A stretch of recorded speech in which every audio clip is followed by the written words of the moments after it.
Ça sera de plus en plus compliqué pour les personnes trans de pouvoir faire un changement d'état civil, déjà que c'était pas forcément facile. On vient maintenant sur un changement d'état civil, ça devient payant. Ah, effectivement, c'est toutes des femmes qui fait cet article. Et donc le changement d'état civil est attaqué de toutes parts. Le changement d'état de la mention de sexe au tribunal devient payant à partir du 1er mars 2026, donc littéralement demain. Et le budget 2026 introduit une contribution de 50 euros pour saisir un tribunal judiciaire. Les Républicains et la Macronie veulent imposer la présentation du casier judiciaire pour changer de prénom. La proposition de loi du député Charles Rodwell a été adoptée en commission des lois et compliquerait également le changement de prénom des personnes étrangères. Donc le changement d'état civil attaqué de toutes parts. Le changement, donc ça c'est ce qu'on vient de dire. Donc euh, après son adoption, début février, grâce au recours au 49.3 par le gouvernement de Sébastien Lecornu, le budget 2026 a été officiellement promulgué ce 19 février. Le budget intègre de multiples baisses d'aides et met en péril l'accès à de nombreux droits. Il supprime à partir du 1er juillet les APL pour les étudiants étrangers R, non européens N, augmente de 50% les prix des cartes de séjour et de résidence et réduit la participation de la France dans les fonds de santé mondiaux, comme le Fonds mondial de lutte contre le sida, la tuberculose et le paludisme. Au milieu de ces lignes de lutte s'est glissée une mesure rétablissant l'article 1635 bis Q de Code général des impôts qui introduit à compter du 1er mars 2026 une contribution de 50 euros pour saisir un tribunal judiciaire ou un conseil de prud'homme. Le message est simple, pour faire valoir ses droits, il faut désormais passer à la caisse.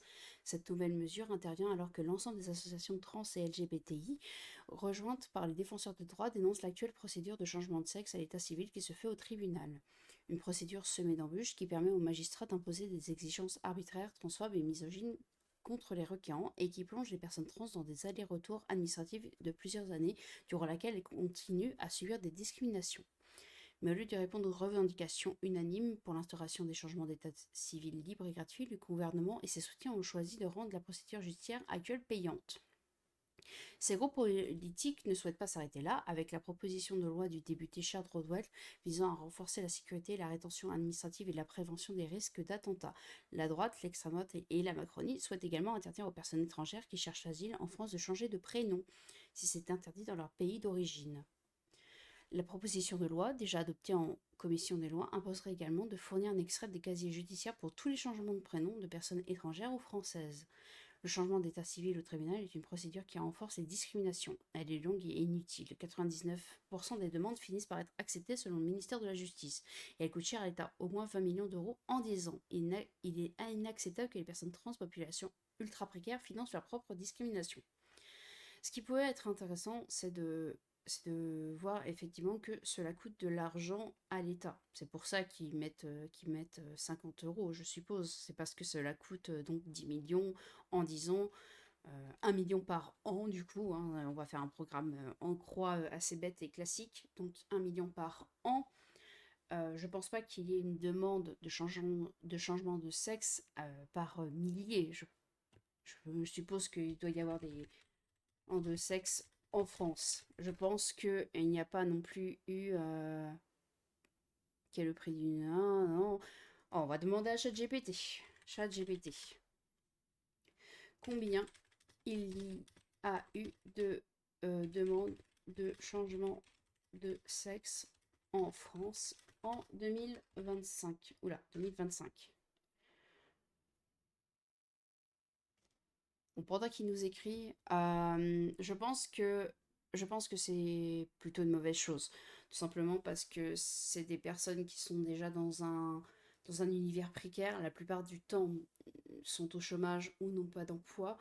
Tout simplement parce que cela prend beaucoup d'énergie, beaucoup de temps, beaucoup d'espace en fait, d'être.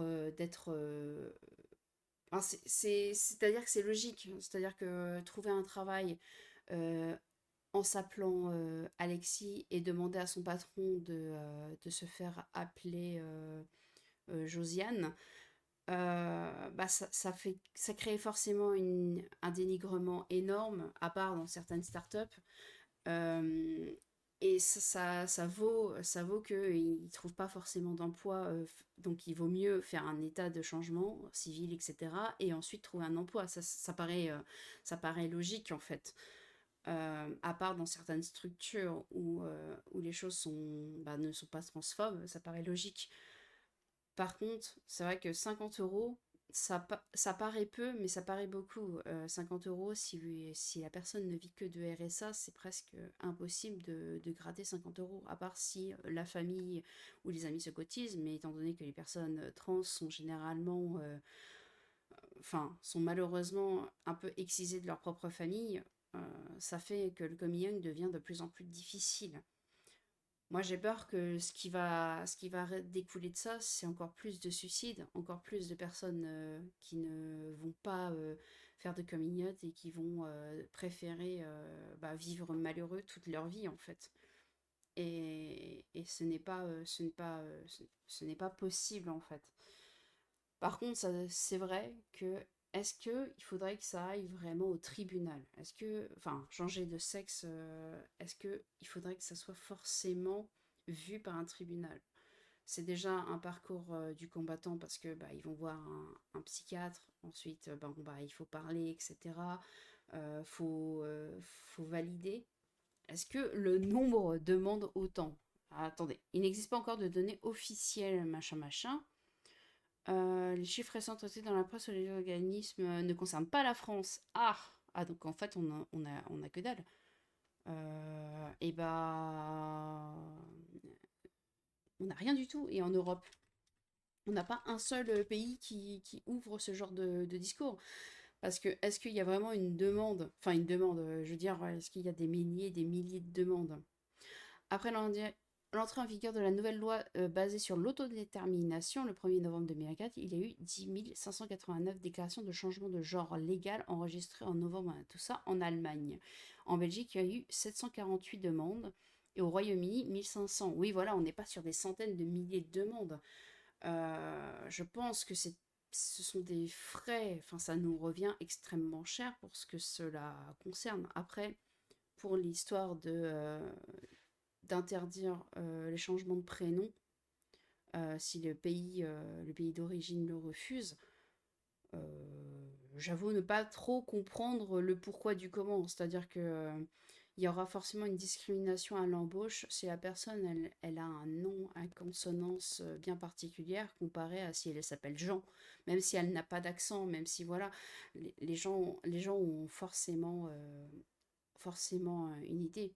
J'avais d'ailleurs une amie qui a été refusée à l'URSSAF pour ça, alors qu'elle est française et ça fait 2 générations que sa famille est là. Mais en fait, elle a un prénom consonance arabe, ce qui fait qu'en fait, l'URSSAF a dit bah non, bah non, parce que tu t'appelles comme ça.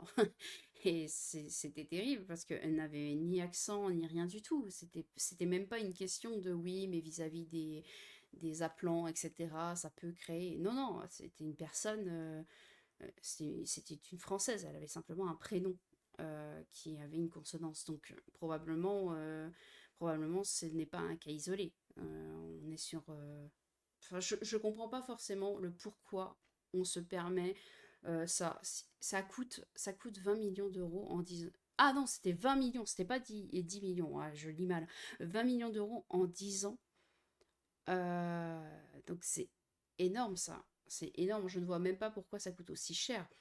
Le tribunal est peut-être pas forcément la seule juridiction qui pourrait faire valoir quelque chose comme ça.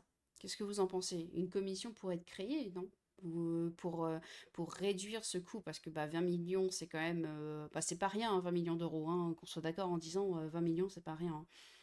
Et en même temps, 50 euros par changement, plus tout ce que cela coûte, même si il y a une bonne partie qui est prise en charge par la sécurité sociale pour le changement de genre, ça ne change pas qu'il y a des coûts qui sont quand même là, en fait.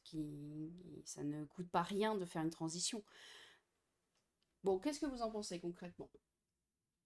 Moi, je, moi, je pense sincèrement que violente, je pense pas. Inégalitaire, bon, ça se discute, mais par contre, c'est plus discriminatoire, oui. Je pense que c'est vraiment beaucoup plus discriminatoire. Allez, je vous fais des bisous à tous.